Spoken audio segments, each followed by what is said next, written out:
जय हिंद साथियों, स्वागत है आपका दिव्या इंस्टीट्यूट में। आप देख रहे हैं बिहार पुलिस के टॉप 25 क्वेश्चंस के बेहतरीन सीरीज के पार्ट 7। अगर आप पहले का 6 पार्ट नहीं देखे हैं तो जाके देख लीजिए, लिंक हम डिस्क्रिप्शन बॉक्स में डाल देंगे।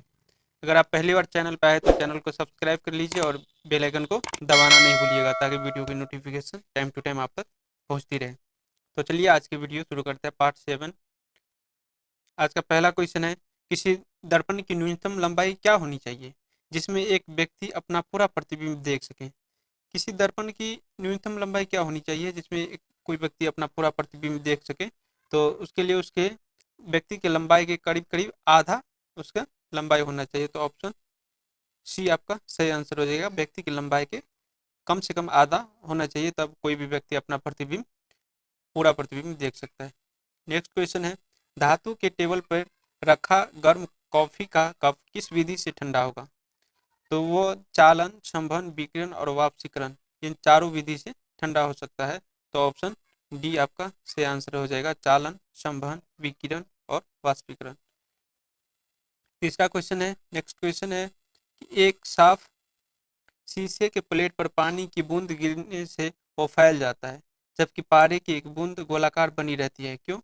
जब किसी शीशे के प्लेट पर पानी की बूंद गिराते हैं तो वो फैल जाता है, लेकिन पारे की बूंद गिराते हैं तो गोलाकार बनी रहती है। तो ये ऐसा क्यों होता है, क्योंकि पारे का संसंजन उसके शीशे के साथ आसंजन से अधिक हो जाता है, जिसके कारण वो गोलाकार बनी रहती है। तो ऑप्शन सी आपका सही आंसर हो जाएगा। शीशे का आसंजन पारे के संसंजन से अधिक होता है, इसलिए। नेक्स्ट क्वेश्चन है, पानी से भरे गिलास के नीचे रखे कागज को बिना पानी के छलके खींच लेने की क्रिया जिस कारण संभव होती है, वह कौन सी क्रिया है। वह जड़त्व के कारण ऐसा होता है। जड़त्व के कारण, यह न्यूटन का प्रथम नियम, फर्स्ट लॉ ऑफ न्यूटन। धूमकेतु की पूंछ हमेशा सूरज से दूर होती है, क्यों होती है। धूमकेतु की पूंछ हमेशा सूर्य से दूर होती है, इसलिए होती है कि अपकेंद्रीय बल के कारण यानी सेंट्रीफ्यूगल फोर्स के कारण धूमकेतु की पूंछ हमेशा सूरज से दूर होती है। ऑप्शन बी आपका सही आंसर हो जाएगा। नेक्स्ट क्वेश्चन है, भारतीय राष्ट्रीय कांग्रेस में कौन सा नेता उग्रवादी दल का था। भारतीय राष्ट्रीय कांग्रेस में कौन सा नेता उग्रवादी दल का था। तो वो था बाल गंगाधर तिलक, उग्रवादी दल का था बाल गंगाधर तिलक। ऑप्शन सी आपका सही आंसर हो जाएगा, बाल गंगाधर तिलक। लाल बाल पाल। 23 मार्च 1931 को आतंकवाद के किस कार्य के लिए भगत सिंह, राजगुरु और सुखदेव को फांसी दी गई थी। किस कांड के लिए दिया गया था। 1928 में सॉन्डर्स की हत्या कर दी थी, जिसके कारण भगत सिंह, राजगुरु और सुखदेव को फांसी की सजा सुनाई गई थी 23 मार्च 1931 को। तो आपका ऑप्शन बी आपका सही आंसर हो जाएगा, सॉन्डर्स की हत्या के जुर्म में तीनों को फांसी की सजा सुनाई गई थी। नेक्स्ट क्वेश्चन है, मरकत बनाया जाता है। मरकत किस चीज से बनता है। तो मरकत आपका बेरिलियम से बनाया जाता है। तो ऑप्शन सी आपका सही आंसर हो जाएगा, बेरिलियम से मरकत बनाया जाता है। नेक्स्ट क्वेश्चन है, वस्त्रों के रंग विरंजित करने वाला अभिकर्मक है। वस्त्रों का रंग विरंजित करने वाला अभिकर्मक कौन सा है। Sulphur dioxide, sulphur trioxide. Option D आपका सही आंसर हो जाएगा, सल्फर ट्राइऑक्साइड। और सल्फर डाइऑक्साइड अम्ल वर्षा कराती है, सल्फर डाइऑक्साइड अम्ल वर्षा करवाती है। और carbon dioxide global warming, carbon dioxide global warming. तो सही आंसर हो जाएगा option D, sulphur trioxide. Next question है, टेट्रा एथिल लेड पेट्रोल में क्यों मिलाया जाता है। पेट्रोल में टेट्रा एथिल लेड क्यों मिलाया जाता है। इसके कारण अपस्फोटिक विरोधी दर बढ़ जाता है, इसलिए टेट्रा एथिल पेट्रोल में मिलाया जाता है। ऑप्शन डी आपका सही आंसर हो जाएगा। नेक्स्ट क्वेश्चन है, कार्बन का न्यूनतम प्रतिशत निम्न में से किस में है। कौन से लोहा में कार्बन का सबसे कम प्रतिशत रहता है। तो वो रहता है पिटवा लोहा। ऑप्शन सी आपका सही आंसर हो जाएगा। ढलवा लोहा में सर्वाधिक मात्रा में होता है और पिटवा लोहा में सबसे कम। नेक्स्ट क्वेश्चन है, अधातु के ऑक्साइड प्राय होते हैं। अधातु के ऑक्साइड प्राय अम्लीय होता है, एसिडिक नेचर का होता है, अम्लीय होता है अधातु। नेक्स्ट क्वेश्चन है, राष्ट्रपति लोकसभा को भंग कर सकता है। राष्ट्रपति लोकसभा को भंग कर सकता है, जरूर कर सकता है, लेकिन वो अपने मन से नहीं कर सकता है, प्रधानमंत्री की सलाह पर ऐसा कर सकता है। आर्टिकल 85 में इसका वर्णन दिया गया है। नेक्स्ट क्वेश्चन है, काली मौत किसे कहते हैं? तो काली मौत, प्लेग नामक बीमारी को काली मौत कहते हैं। ऑप्शन बी आपका सही आंसर हो जाएगा। नेक्स्ट क्वेश्चन है, 1854 में चार्ल्स वुड डिस्पैच करता था। ये शैक्षणिक सुधार पर जोर देते थे। चार्ल्स वुड डिस्पैच 1854 ईस्वी में। ऑप्शन डी आपका सही आंसर हो जाएगा। नेक्स्ट क्वेश्चन है, भारत तक समुद्री मार्ग की खोज की गई थी, किसके द्वारा की गई थी?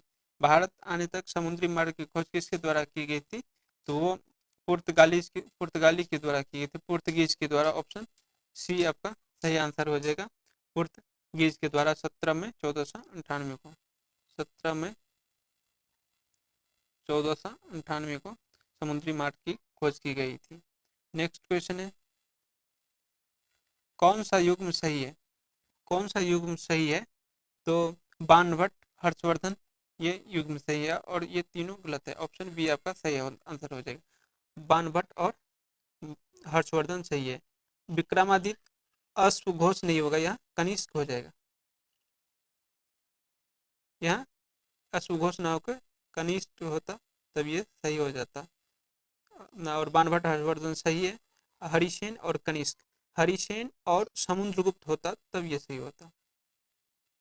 समुद्रगुप्त और कालिदास और समुद्रगुप्त ने चंद्रगुप्त विक्रमादित्य, चंद्रगुप्त विक्रमादित्य रहता तब ऑप्शन डी सही होता है।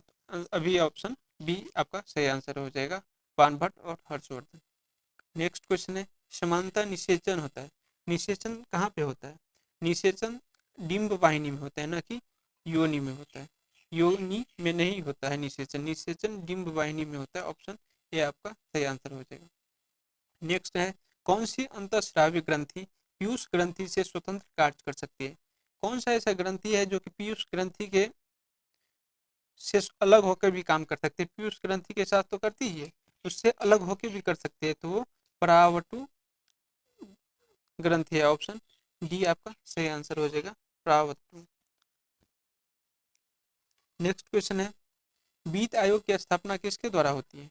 वित्त आयोग की स्थापना राष्ट्रपति के द्वारा होती है। किसके द्वारा होती है? राष्ट्रपति के द्वारा। ऑप्शन बी आपका सही आंसर हो जाएगा। राष्ट्रपति का कार्यकाल 5 वर्ष का होता है और प्रधानमंत्री का कार्यकाल भी 5 वर्ष का होता है। वित्त आयोग का आर्टिकल 280 में उसका उल्लेख किया गया है। नेक्स्ट क्वेश्चन है, मौलिक अधिकार को प्रवृत्त करने के लिए कौन सी रीट जारी की जा सकती है? मौलिक अधिकार को संरक्षित करने के लिए बंदी प्रत्यक्षीकरण का रीट जारी की जा सकती है। ऑप्शन ए आपका सही आंसर हो जाएगा, बंदी प्रत्यक्षीकरण। नेक्स्ट क्वेश्चन है, बाल्टिक समुद्र को उत्तरी समुद्र से मिलाने वाली नहर का क्या नाम है? बाल्टिक समुद्र को उत्तरी समुद्र से मिलाने वाली नहर कील नहर है। कील नहर बाल्टिक समुद्र और उत्तरी समुद्र को मिलाती है। ऑप्शन ए आपका सही आंसर हो जाएगा। नेक्स्ट क्वेश्चन है, सोमपेंस कहाँ के आदिवासी लोग हैं? सोमपेंस कहाँ के आदिवासी लोग हैं? ये है अंडमान का। सोमपेंस आदिवासी अंडमान में बहुलायत संख्या में पाया जाता है। नेक्स्ट क्वेश्चन है, पुष्टि मार्ग की दर्शन की स्थापना किसने की? तो वल्लभाचार्य जी ने की है। ऑप्शन डी आपका सही आंसर हो जाएगा, वल्लभाचार्य पुष्टि मार्ग के दर्शन की स्थापना। आज का लास्ट क्वेश्चन है, विद्युत धारा का चुंबकीय प्रभाव सर्वप्रथम अवलोकित किया गया था, किसके द्वारा खोजा गया? विद्युत धारा का चुंबकीय प्रभाव किसके द्वारा खोजा गया? तो ये ऑस्टर्ड के द्वारा खोजा गया था। ऑप्शन डी आपका सही आंसर हो जाएगा, ऑस्टर्ड। वोल्टा द्वारा विभव या विभवांतर का खोज किया गया था, विभव या विभवांतर। ऑस्टर्ड के द्वारा विद्युत धारा का चुंबकीय प्रभाव और प्रेरकत्व का खोज हेनरी ने किया था। प्रेरकत्व का खोज हेनरी के द्वारा किया गया था। तो आज के लिए बस इतना ही, मिलते हैं नेक्स्ट क्लास में। तब तक आप लोग देखते रहिए Divya institute. Thank you for watching.